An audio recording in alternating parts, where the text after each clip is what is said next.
Hello and Assalamu alaikum student. During this meeting, I am going to discuss with you the concept which relates with the managing power and politics.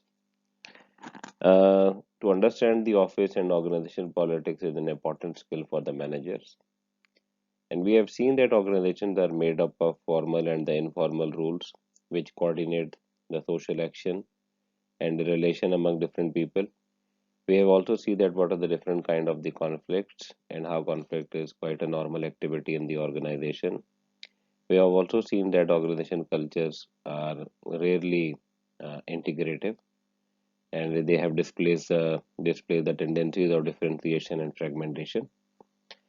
Once we know these things, so that's why we should not be surprised that the organization politics is quite important in the organization.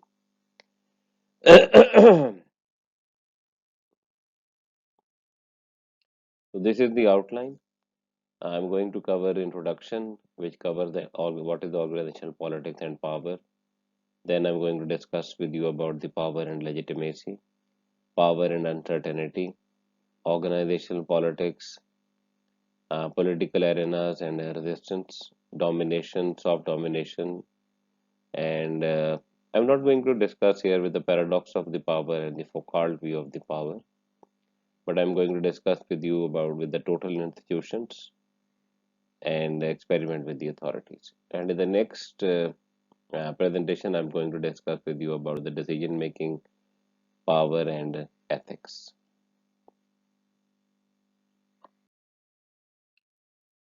This is a continuation of that uh, outline. So after completing this topic, you will be able to introduce the topic of the organizational politics and understand how power, legitimacy, and uncertainty have seen as related, and address why organization have politics and recognize its normalcy in the organization life, and explore the organization of surveillance and resistance. And you can consider the practice of critically consider the practice of ethics, practice and ethics of the empowerment and how their decision making in organization operate. So let's start with the definition of the organizational politics. Organizational politics refers to the network between people in and around organization that entail power relation.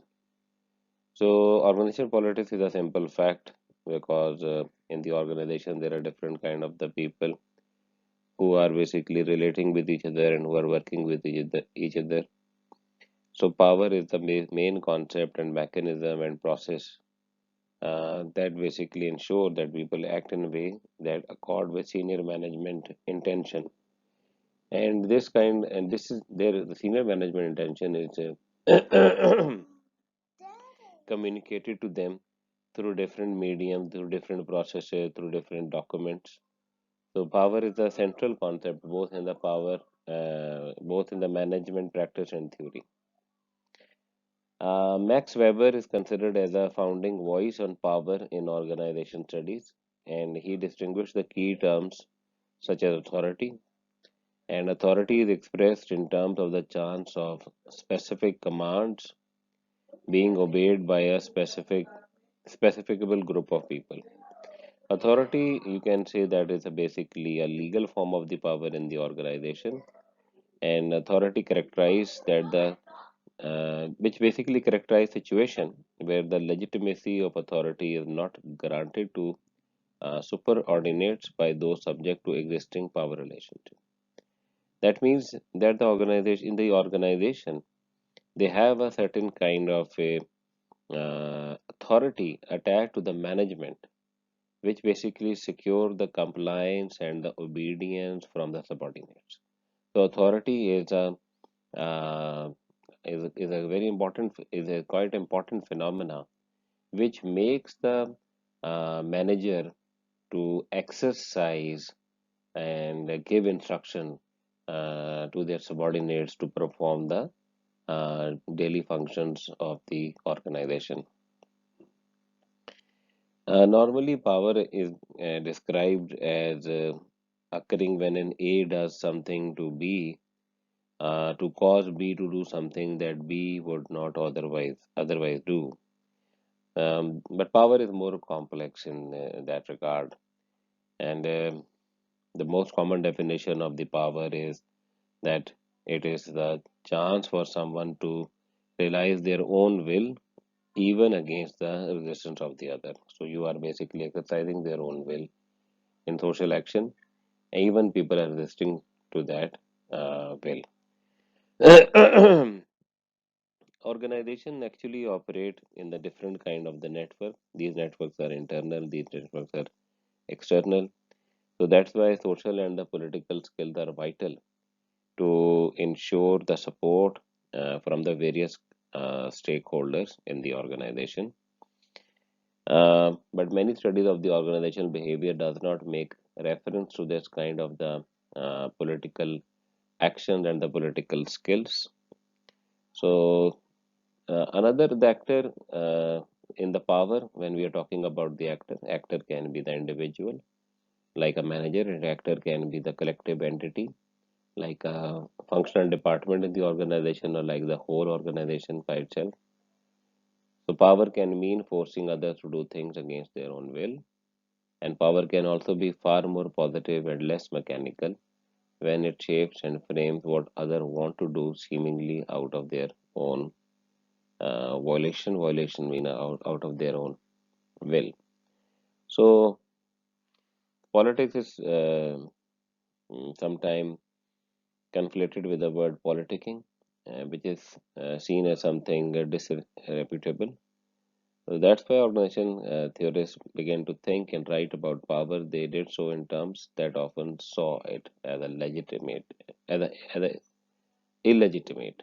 Due to that link of the word power with the politicking, so some organizational theorists considered as a illegitimate. The power is considered the power as a kind of a resistance, whereas the authority is considered as a legitimate, and the power is considered as a illegitimate in the organization. Now let's talk about the power and the legitimacy. First of all, the definition of the legitimacy. Legitimacy attached to something, whether a particular action or social structure, when there is a widespread belief that it is just and valid. So, legitimacy of authority is often contrasted with the illegitimacy of power. Authority resides in the rights of the office, and due to that position in the organizational authority hierarchy, like a manager, the manager in that organizational authority, when he or she assumes that office, and he or she, by the virtue of an office holder in the organization, sought to have subordinates to do as they are expected to do, and this is not to be considered an in a power relation. They have not to be discussed like that thing that it is a basically power of the manager over the subordinate, because they considered as a legitimate role of the manager to give instruction to their subordinate. So that is basically considered when authority is present. So then people consider that power is absent. But when someone is resisting to that authority, then that considered to be as a power in organization. So organizational legitimacy means that is the generalized perception or assumption that actions of an entity are desirable, proper, or appropriate within a social system that prescribes authority relationship. That social system can be the government. That social system, in our case, that is the organization can be governmental organization, private organization, and third sector organization, or any kind of organization. So that's the organization legitimacy. In managing an organization, normally legitimacy is are never those who claim authority. Uh, Actually, authority is bestowed by significant others rather than the actors, the status of whose action is in question. And when what marks organizational authority is the assumption of its legitimacy. What distinguishes exercises of power in organization is the assumption that while authority is legitimate, exercise of the power are illegitimate. Let's discuss this paragraph and let's discuss about this thing what they have uh, and discuss in this thing. Actually, the organization authority is considered as a legitimate in the organization. So legitimacy attached with the authority in the organization. But when we talk about the illegitimacy, when we talk about the power is considered as a illegitimate in the organization. So that the kind of the word legitimate and illegitimate. So when we are distinguishing between the authority and the power, that's another way through which you can distinguish between the authority and the power. That the authority is considered as a legitimate in the organization, where power is considered in that context, power is considered as a illegitimate in the organization. So that is why, and authority within the organization, there are different signs of the legitimate authority, such as office size, depth of carpet, room furnishing, location in the building, having an executive assistant as a gatekeeper, and the views from the office window, the dress style of its incumbents, all have been seen as symbolic markers of legitimate authority. And symbol of authority have to be recognized for them to be effective. So these are the signs of legitimate or symbols of the legitimate authority. And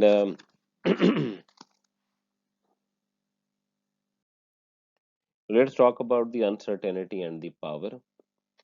And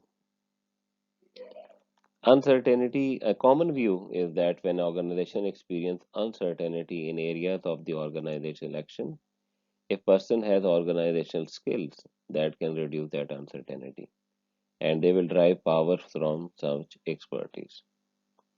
That means that view states that even in the formal hierarchies, which prescribed organizational communication and the relation, and the people will able to exercise the power when they have a control about necessary knowledge, which basically masters the zones of the uncertainty in the organizational arena.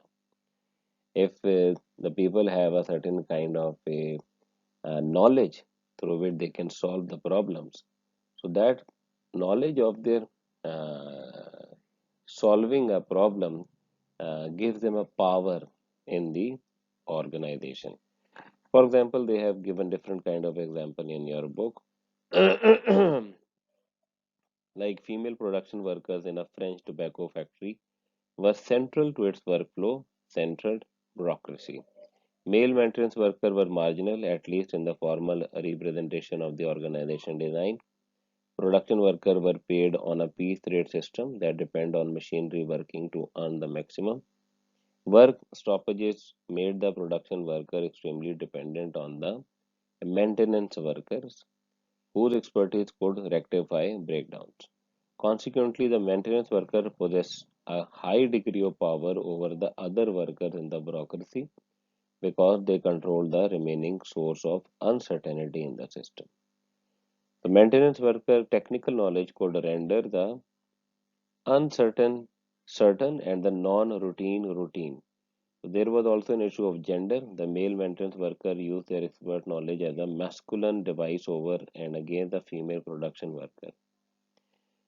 And the strategic contingency theory developed a theory of the power related to the control of the uncertainty. So that's an example which have been given in your book, that how the maintenance worker derived the power on the production line, because they have a certain kind of a technical knowledge through which they can basically repair those machines, and that increases their power. And strategic contingencies theory is basically Hickson et al. They seek to measure power in organization, and they considered as basically it consists of four functional subunits. And the theory basically is basically conceptualized. to deal with the uncertainty in the organization. And those sub, for example, there are four subunits in the organization. Those subunits who have a less dependency on the other subunits derive the more power. That means the one subunit who has a less dependent on the other subunit, that derives the more power. Similarly, if there is a subunit who basically not easily substitutable by the another subunit, then that subunit has a more power. And another would be if if that subunit is a central in the working of the organization, that then that subunit has a more power. Uh, in in reality, in the organization, their organization consists of different kind of units. For example, functional units can be there can be functional units like departments, and within that units there are certain other hierarchies which create a certain kind of another problem within that particular subunit. Similar to the strategic contingency theory is the resource dependency view, and this derives from the work of social psychologists such as Emerson and related work by French and Raven. And the focus is on how managers in organization secure the flow of resources essential for organizational survival. This theory recognizes that organizations not only in response to but also upon their context. And the important thing is that how you are securing the resources for the organization who are able to secure resources for their organization, then these organizations are more powerful. And if these and the other organization which are depending on which are depending on those organizations which have those kind of scarce resources and critical resources, then those organization has less power in comparison to those organizations which have these kind of scarce and critical resources. And these kind of action between the organization considered as a political um activities. Now, why do organization have politics? The process organization politics is there are, if we are talking about the definition, the process of mobilizing or demobilizing power is the process of politics. If when you are mobilizing the power, when within the organization, outside of the organization, or demobilizing the power, so that is the basically process of the politics. And what do basically organization politics come from, and why these organization politics exist in the organization? Pettigrew basically explained about that things.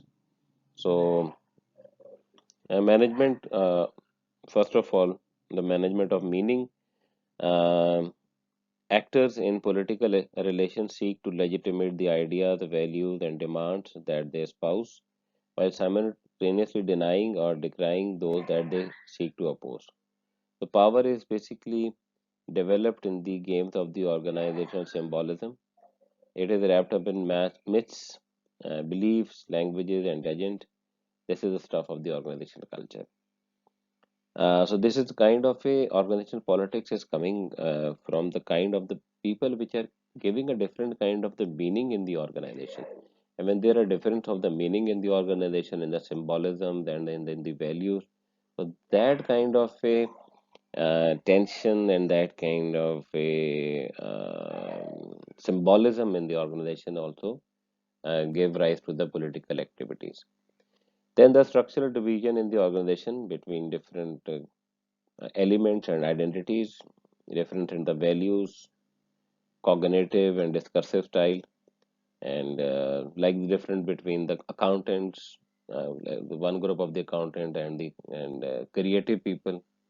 So you can see that there are certain kind of a structural division in the organization which emanates the political activities. Then the complexity and the degree of uncertainty attached to the dilemma.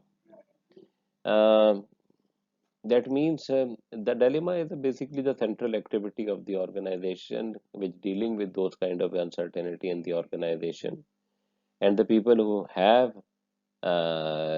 competencies and the capabilities to deal with those kind of the uncertainties in the organization derive more power in comparison to those people who are not dealing with the central dilemma in the organization. Then the external pressures coming from stakeholders or other actors or organization in the environment, and so that is basically some important people are pushing certain kind of a issue in the organization, and those within who can resolve it will become more powerful in the organization. And history of the past politics in the organization in question, and there are different kind of the ways through which the organizations are solving the problem in the past, and the people who have the power in solving that problem that can also uh, derive the organizational politics, uh, organizational politics. So, so that is basically power and the organizational politics are central to much of what normally goes in the organization. So, organization composed of different kind of a turf wars between different branches, division, departments, occupation, and the culture. So that's a kind of a so politically unskillful managers fail. Managers have to be good at power steering. Power steering means they use skills to influence decision, agendas, and participation in organizational politics. And Mintzberg identify various commonly occurring political games in the organization, that which you can see in the table 8.1.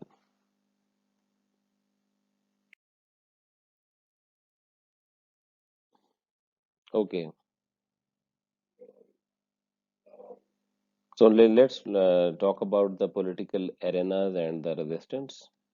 How the what is the resistance and what is the political arenas in the organization? The organizations are the political arenas in which power and the resistance to be it are normal. And power consists of authorities trying to achieve certain types of performance, and a resistance is action intended not to comply with that kind of a performative demands. The resistance attempt to challenge, change, or retain existing social relation processes and or institution of domination and exploitation, and subject at the material, symbolic, or the psychological level. Let's discuss about this word resistance. So resistance is can sometimes normally in the organizations managers considered resistance as behaving illegitimately, and it's basically it's a central tension in the organization is that between resistance and the obedience, and the perspective of the management of control. Obedience is far more productive result of politics than resistance. Excessive use of coercion and the force invites the resistance, and power can be used to prevent conflict by shaping different kind of the perception, organization, and cognitions and preferences in a such a way that people accept their role in the existing order of the thing, either because they can see or imagine no alternative to it, or because they view it as a natural and unchangeable, or because they value it as a divinely ordinate and beneficial. So power is basically is considered their authority is using that power to remove that kind of a resistance in the organization. And sometimes when they using forcefully, then this lead to a certain resistance in the organization. So resistance to change consists of organizational activities and attitudes that aim to thwart, undermine, and impede change initiative. So power is able to achieve these extent to the extent that is effectively subsumed through legitimation within an integrated system of culture and the normative assumptions. That means that that kind of a resistance, sometimes that kind of a resistance become a certain major resistance movements, and that major resistance movement later get the power. For example, in case of Nelson Mandela resistance movement finally get that kind of a legitimacy, and after I think 23 or 24 years of resistance movements. So that is basically then when the resistance become able to uh, resist that authority and ultimately have a legitimacy in that particular arena. So let's talk about now. Okay, power needs not to be overt; it can be covered.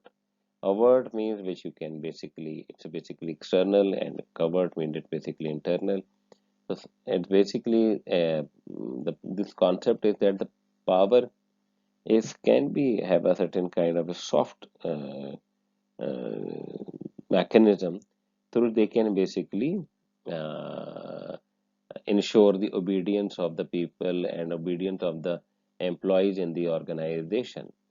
So this kind of a power is basically known as soft domination, and soft domination entails the administration of rules, providing managerial discretion to managers while reinforcing the strength of centralized authority through highly defined systems of authority. So, soft domination is basically based on the appearance of the equality in the organization among peers and the reality of a pervasive system of controls. Because here you consider that these are the certain system of the control through which you basically ensure that how organizations are working and people are accepting those kind of a system of a control in the organization. And this is considered as a soft domination in the organization because when you look into those kind of a department, let's say human resource management, audit, and holding manager accountable to plans, making manager performatively responsible, and making different kind of a survey that how they are performing, and having a surveillance over them.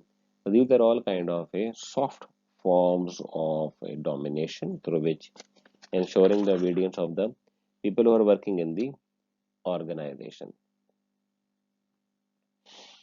The organization actually incorporates structure of dominancy, and that structure of dominancy have imbued with power and distilled in the deep structure of the culture and the history of the organization, and normalizing those power relationships so that they hardly seem like power at all, and they considered as that see these are the normal way of doing the business, just as normal as resistance to these when they become evident to those subject to them.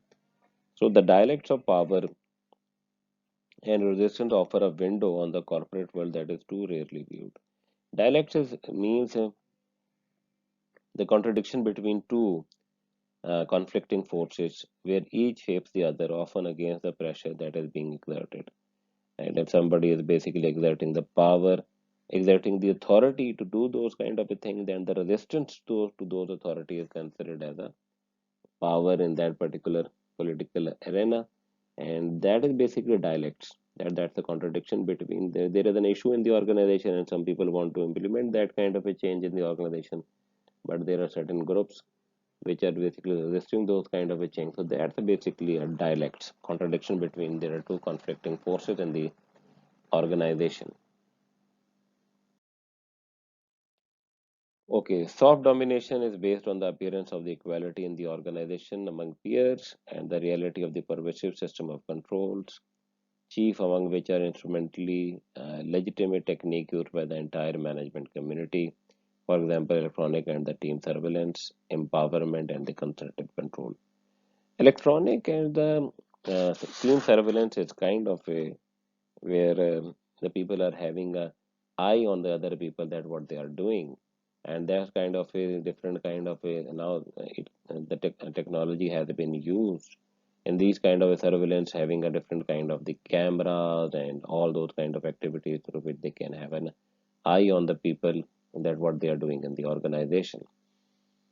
Empowerment is the another concept, and which sometimes relate with the means empowerment mean transferring power to the individual by promoting self-regulating and self-motivating behavior through self-managing work teams, enhanced individual autonomy, and so on. So teamwork is not usually thought of as a mechanism of power, but recent theory suggested that it is. Even civil notes teamwork are usually associated with the rhetoric of empowerment, trust, and enhanced discretion. and sometimes it is even referred to as giving away power. There are many books which basically give the message in the terms of this thing that the team is giving the power. Rhetoric means that kind of a conception, that kind of a concept which basically highlight that the team is actually giving the power to the people who are working over there. But teamwork does not abolish the power. Rather, it basically relies on what it terms as the concerted controls. The concerted controls are a horizontal mode of surveillance where the team members are having an eye on the other people that what they are doing. And this kind of a peer pressure on the people who are working in the team, having that kind of a horizontal surveillance of the people to whom with they are working. The concerted control occur where the sense of responsibility to the members of the team impels you to work intensively and to not let them down. Then the people who are working in the team sometimes feel more pressure to perform in comparison to when they are working in the supervision of a manager. So that is the kind of a concerted control where the team is a stricter supervisor than his or her supervisor had been. So that's the one kind of a soft domination in the organization. And concerted control, which Barker argues, is that occur when organizations become post-bureaucratic, when they adopt decentralized, participative, and more democratic design, a strategy that has long been promoted by more liberal management theorists. And so that is basically in under these settings and under these post-bureaucratic settings, the team practices are there, which have a certain kind of a concerted control. Okay, Jim. So Luke's classic view of the power. Power can be used to prevent conflict by shaping perception, cognition, and preferences in such a way that people accept their role in the existing order of things, either because they can see or imagine no alternative to it, or because they view it as a natural and unchangeable, or because they value it as a divinely ordinate and beneficial. So that is a kind of the view which has been a traditional view, which basically prevent the conflict because people consider that thing that the things are doing in that way, and they accept the power of those people in the organization, and they are not they don't imagine and they don't find it alternative to it, and because they thought it basically it's a kind of a destined or it's a kind of divinely ordinate, so there is no use of conflicting, and there is no use of resisting those kind of the power in the organization. Okay, G. Now the I'm basically skipping this, the paradox of power, and Foucault's also. I'm basically not discussing the Foucault explores how power constitutes people at the work. Now, the total institution, that's what I'm going to discuss with you. Total institutions are those organizations which are organized on the basis of a principle, constant surveillance, and on the principle of inclusion and the exclusions. So, total institutions are organizations that contain the totality of the living of those who are their members. What total institutions have their commonality? And under these, electronic surveillance is a kind of a hallmark of the modernity in the organization, and where the major people are becoming increasingly transparent to those who may not be transparent to them. And like information panopticon is a key term which we use to where the electronic eyes of the information panopticon are numerous, and they are actually aimed on the employees at how they are doing, how they are working in the organization. So there are certain kind of a uh, commonality in the total institutions.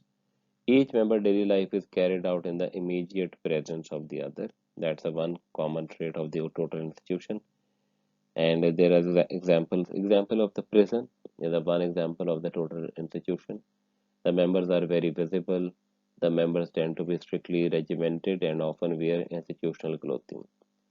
That means that they have a certain kind of a wear information clothing just as uniforms and regimented, restricted in their movements. And the life in a total institution is governed by strict, formal, rational planning of a time. Like think of your school bells for lesson ending and beginning, factory whistles, timetable schedules, uh, calls in the barracks, these all kind of things.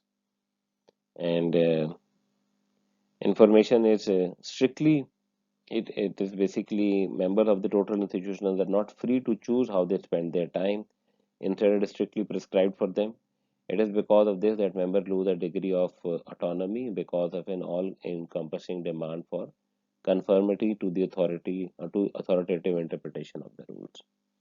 So that is basically actually total institution minimize the different voices and different perspectives and different conflicting voices. So as Bauman suggests, the readiness to act against one's own better judgment and against the voice of one's consciousness is not just a function of authoritative command, but the result of exposure to a single minded, unequivocal, and monopolistic source of authority.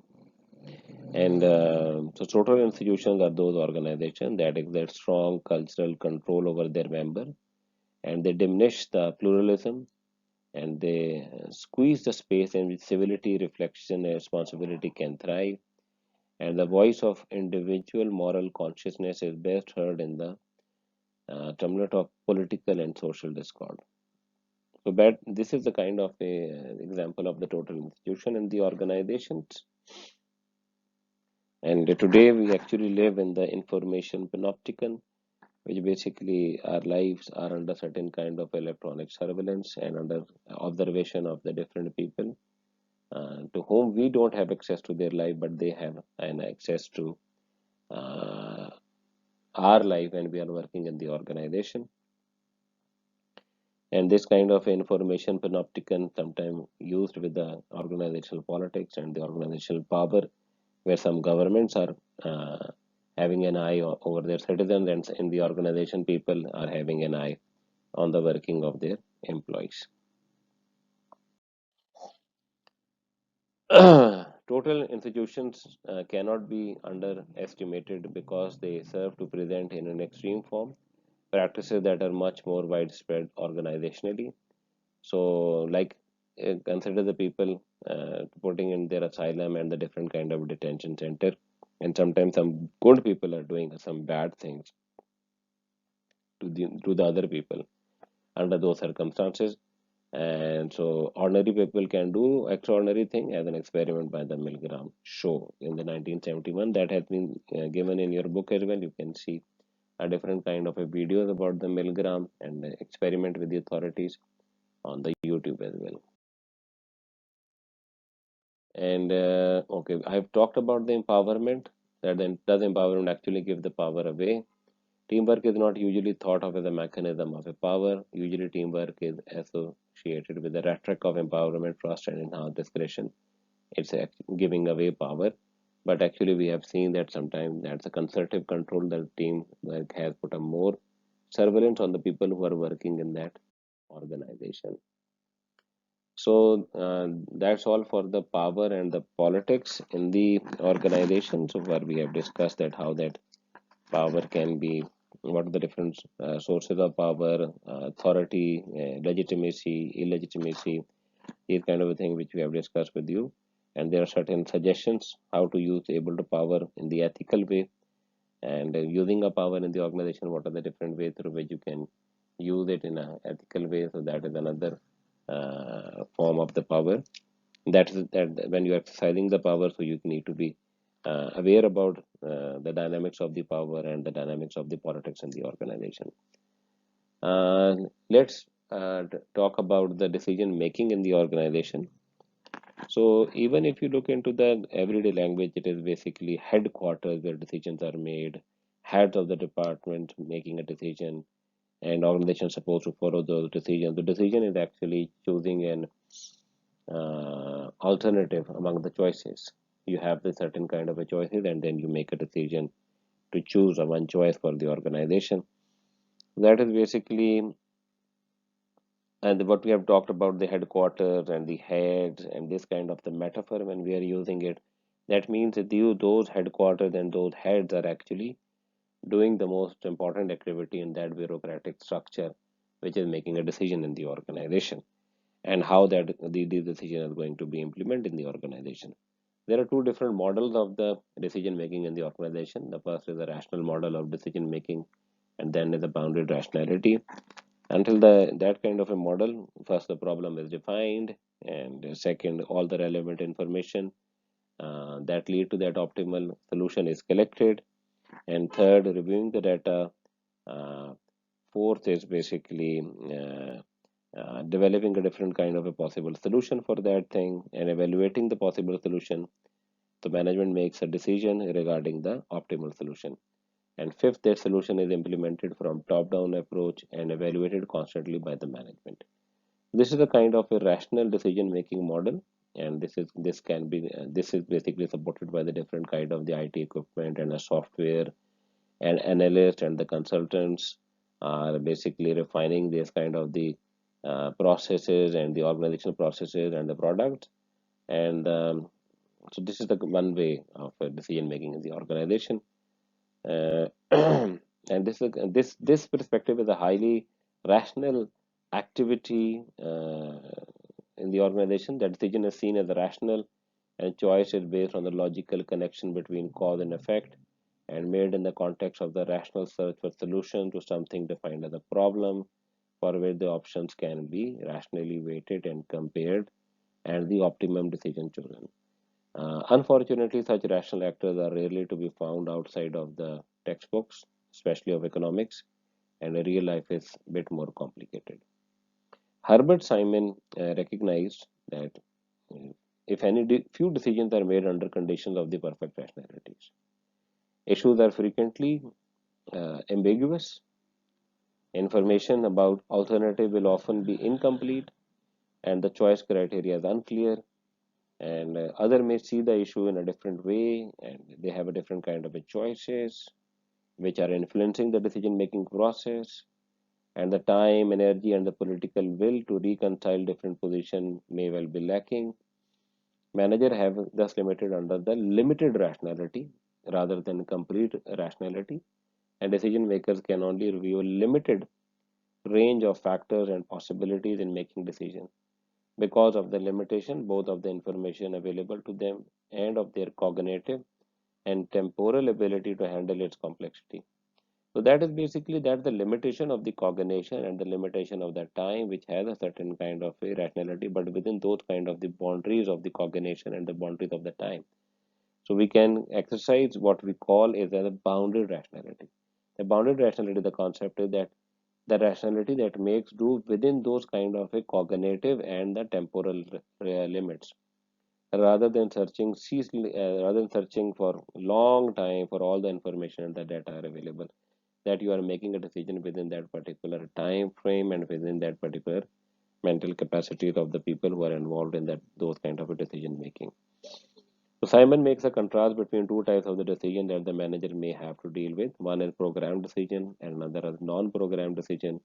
Programmed decision can be made by reference to existing rules, and they are fairly easy to be categorized as an operational question. These are the normal, they're the daily kind of a structured question, how you are going to operate the machine, like structured instructions, how you are going to procure the particular material. There is a kind of a structured decision whether if you have a list of the vendors and there are certain kind of a rules. These are the program decision. What is difficult to make is a non-program decision, which does not have any kind of a precedence. They are unfamiliar, they are novel, they are new, they are complex, and they cannot be left to the subordinates to make a decision. That's what we sometimes that certain kind of the problems are messy problems with the which need to have a certain kind of a creative and innovative solutions in the organization. And I will refer to the case in the book appointing a CEO, which basically tell you certain kind of the messy problem of appointing a CEO in the organization. Okay, G. Now the organization decision making processes. there are different kind of major decision making is complex. The major decision making which has a certain kind of unstructured or the new problem that becomes the complex in the organization, and that includes topic for decision may be complex, definitions problematic, information unavailable and are difficult to collect, solution hard to recognize, and the process generative, not so much of the solution as headaches from further problems. So there are certain kind of the problem which does not to be which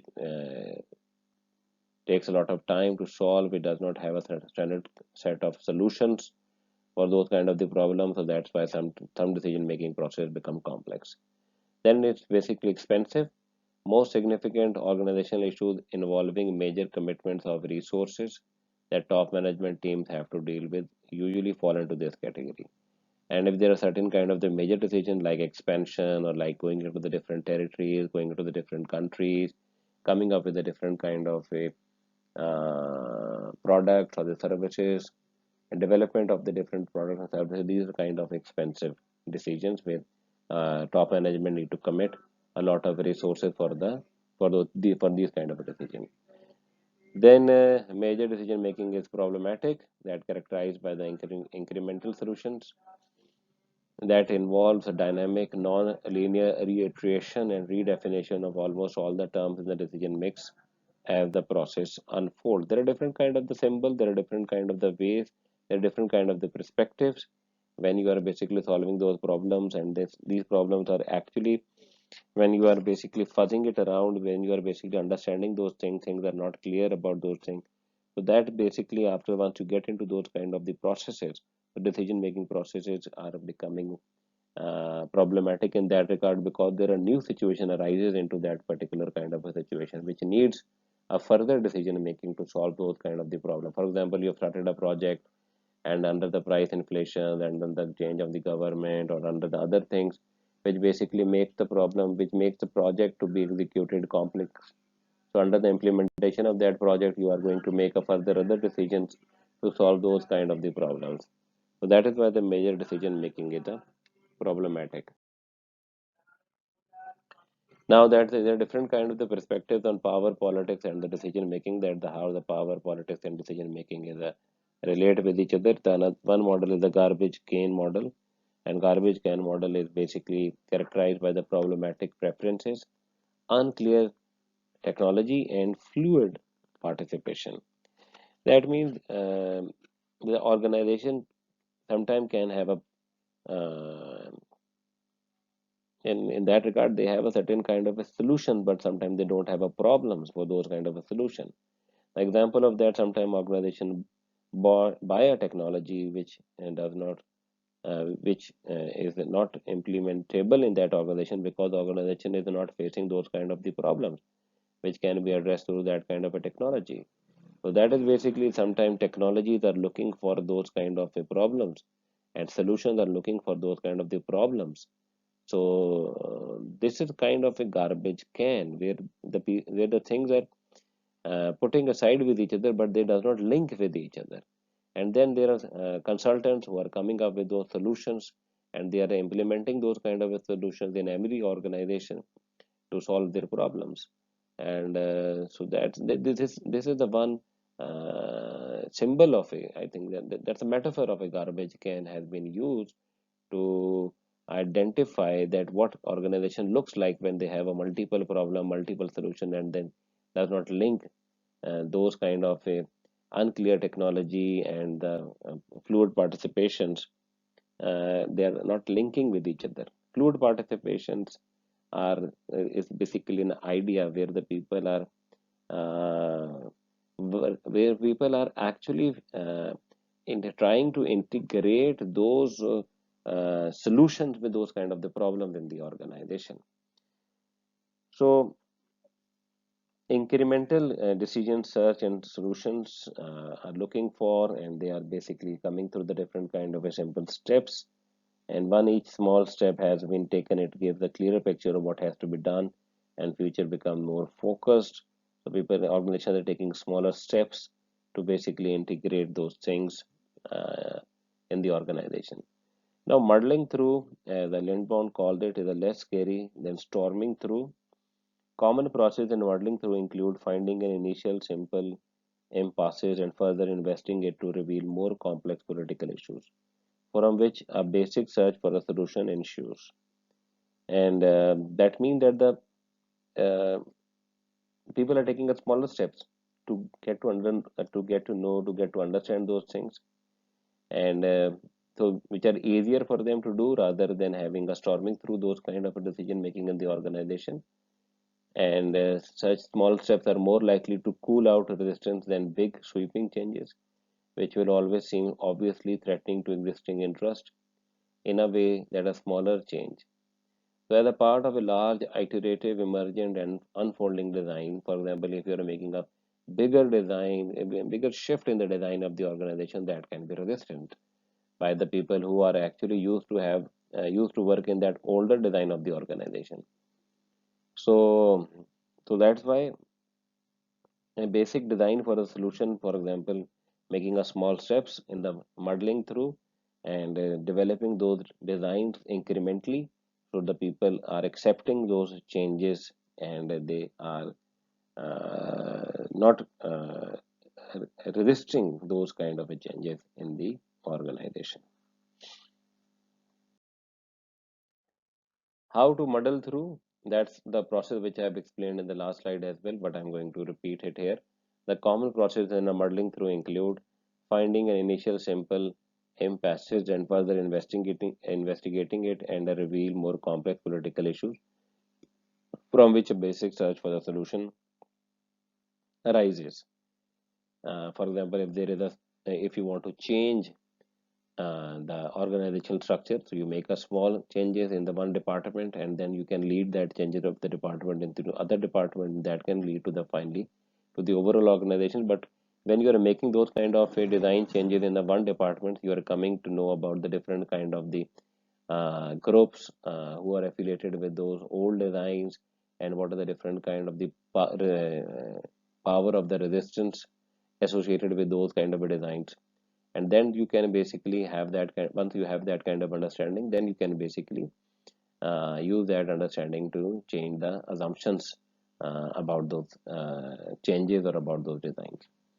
Search is modified as the complexity and the politicality of the issue start to become more apparent.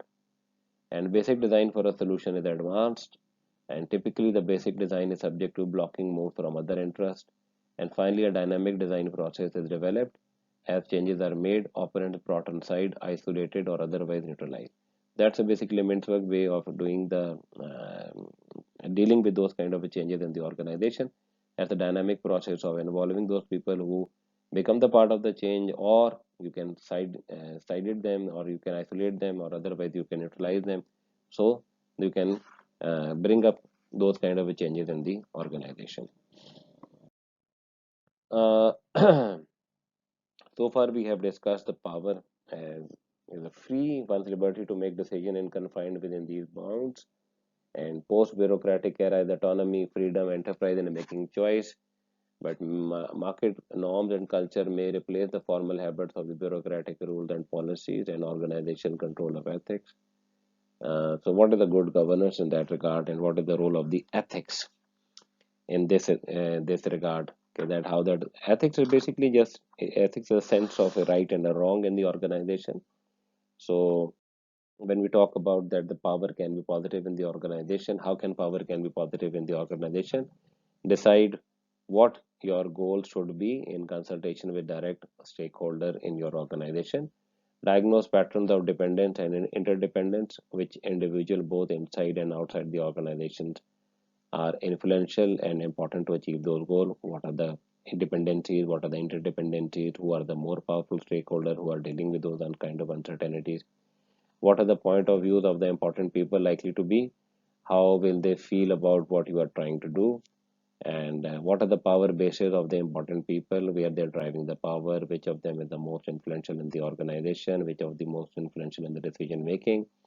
What are your bases of the power and influence, and what basis of the influence can you develop to gain more positive control over the situation? and what are the different kind of the strategies and tactics for exercising powers seem more appropriate and are likely to be effective given the situation comfort, and based on the 1 to 6 in suggestions, what are the ethical course of action to get things done? What is the general accepted principle of the morality into that or in that society, in that organization, and how does that morality and ethics is influencing the decision making process in the organization and the exercise of the power in the organization? Okay, that's basically Google research. One example of empowering and empathetic leading with power, and contrasted with another example of empathy erosion associated with disempowering leading with power. And justify your choice of the two cases. What in your analytical judgment are the crucial difference between the two cases? So that is basically about the power. So we have discussed in the chapter the pervasiveness of power as the most central aspect of the organizational life. Organizationally, power is widespread up in the velvet glove of authority, but inside that velvet glove is an iron fist controlling the levers of the power that authority confers. So authority is actually the power under that velvet glove, and the managers are exercising those power. Power is always a relational concept, other related to the control of resources, but there are always a contextual. Power is a contextual, power is a relational, and it is important to understand the limits of the power and authority, resistance and obedience, and how these limits can be defined did ethically. Organizational decision making is a major mean through which power relations are communicated. Senior managers are making those decisions and they are exercising their power by having those power of making a decision in the organization. So hopefully you have understood the concepts of the power and the politics and the decision making. Okay, thank you and Allah Hafiz.